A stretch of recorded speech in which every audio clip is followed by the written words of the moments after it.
All right. Hi, everybody. I'm Tom Pico, president of the Chamber, and I'm spending a few minutes with each of the candidates who are running for a seat on our Chamber Board of Directors this year. And we're recording these so that you, our members, can get to know our candidates better before voting in our election.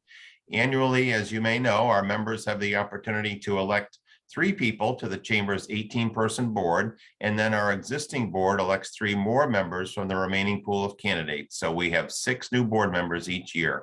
The first phase of our election, where you, our members, will vote, will run through October 20th. And remember that each business or nonprofit member gets just 1 ballot to vote for 3 candidates.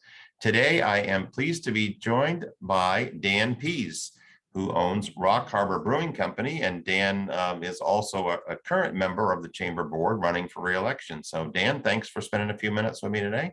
Thanks for having me. Yeah, absolutely. So let's start just on the personal side. Tell us a little bit about, home and, you're a local, so you can expand on that a little bit, but where you live and family and that kind of thing. So. Sure. Well, again, thanks for having me, Tom. Yeah, so I'm born and raised right here in Rockland, Maine, for all intents and purposes.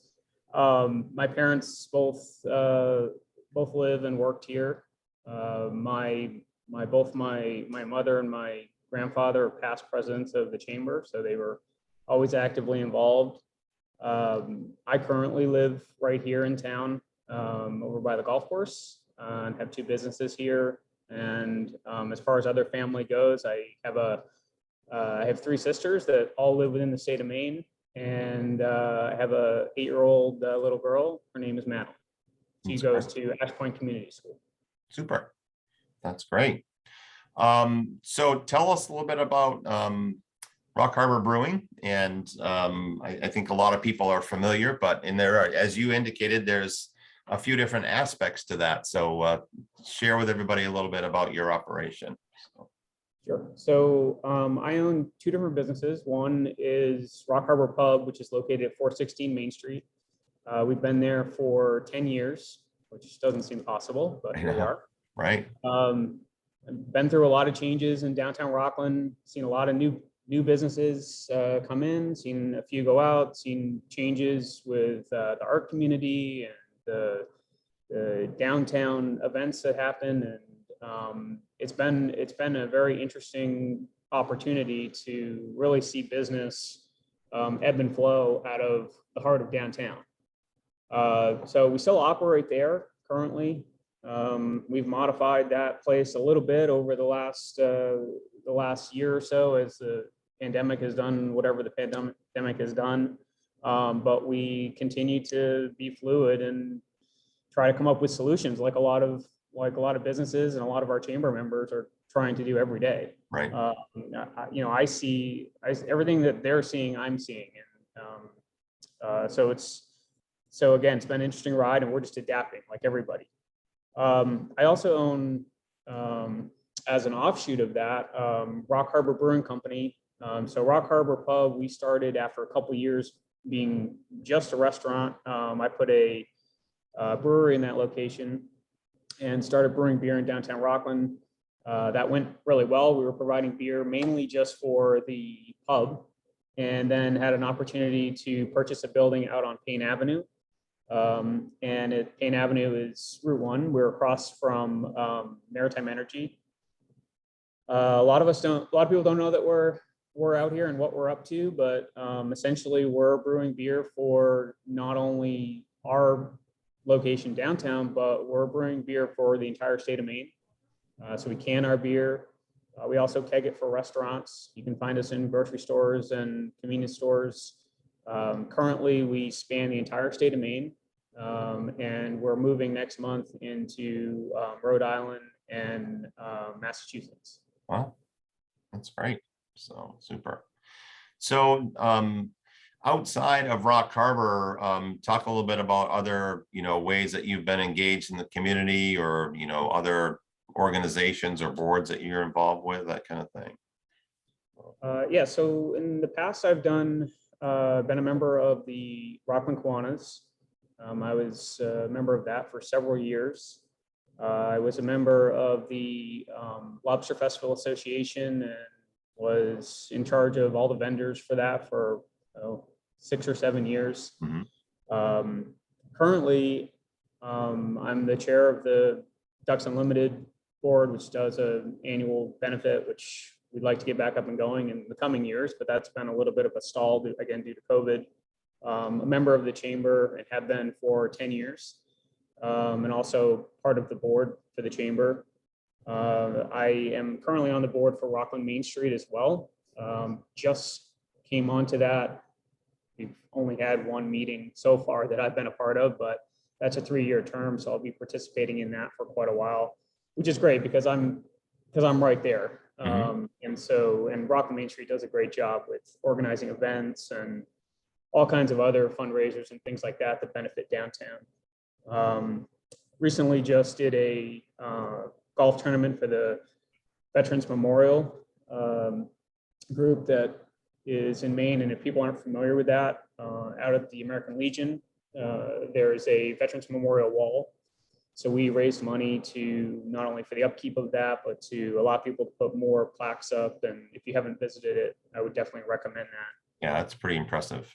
So. Yeah, it was a lot of fun and a very successful event. So I not exactly sure how I ended up on that board, but I currently am on it. So, right. Sometimes that happens. Right.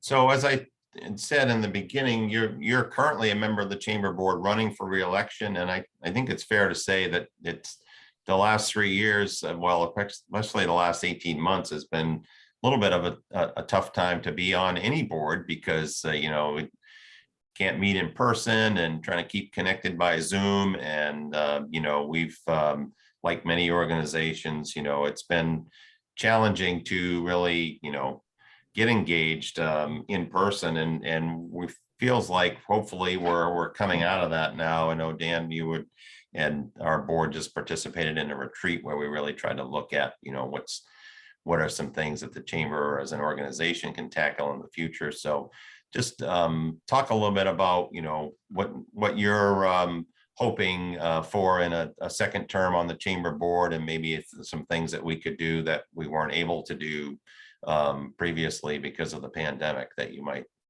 like to get involved in. So sure.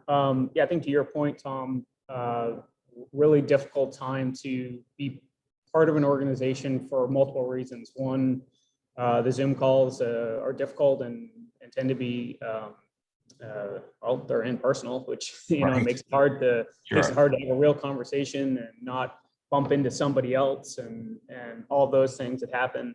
But it's also difficult too, because, for me, my businesses were closed down, trying to figure out how do I keep going? How do I keep my employees employed? How do I do all these other things? And so though the chamber had tendency in a lot of organizations to take a back burner to just how do we survive, right. let alone what I can do, within the chamber board. Yep. And I think to your point, you're seeing where as we move out of that, as we're doing some in-person events like Business After Hours, our retreat that we had the other day, which was great, and just having an opportunity to come together in person is helping. I think people getting back into the swing of things, and hopefully that continues and doesn't go back the other way. Right. There's a couple things that I think the chamber does really well. I think one of them is bringing tourists into this area. I think it's important for local businesses to have that.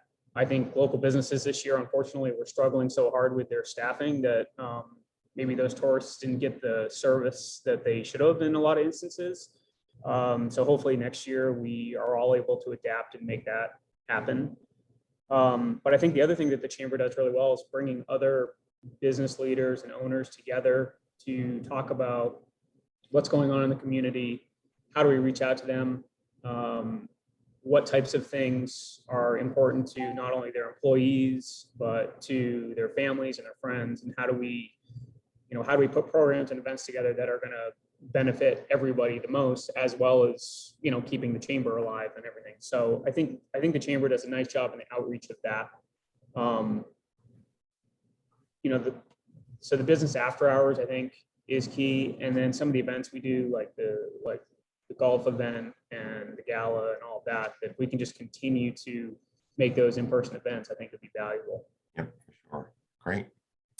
Anything else before we wrap up that you wanted to share? So,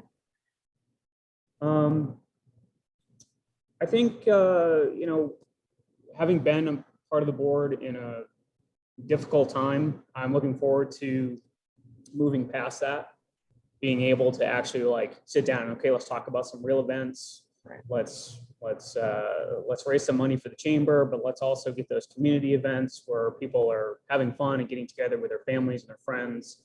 And having the retreat the other day, being able to really sit down and think about what can we do, what events, what programs can we put together that can do all of those things. And you and I had talked about, even maybe a chamber beer fest or something like that. That would be a great event that would raise money. So there's all kinds of opportunities and things. I think now that we're moving past that, how do we survive moment to how do we move forward and really grow the chamber and grow the community.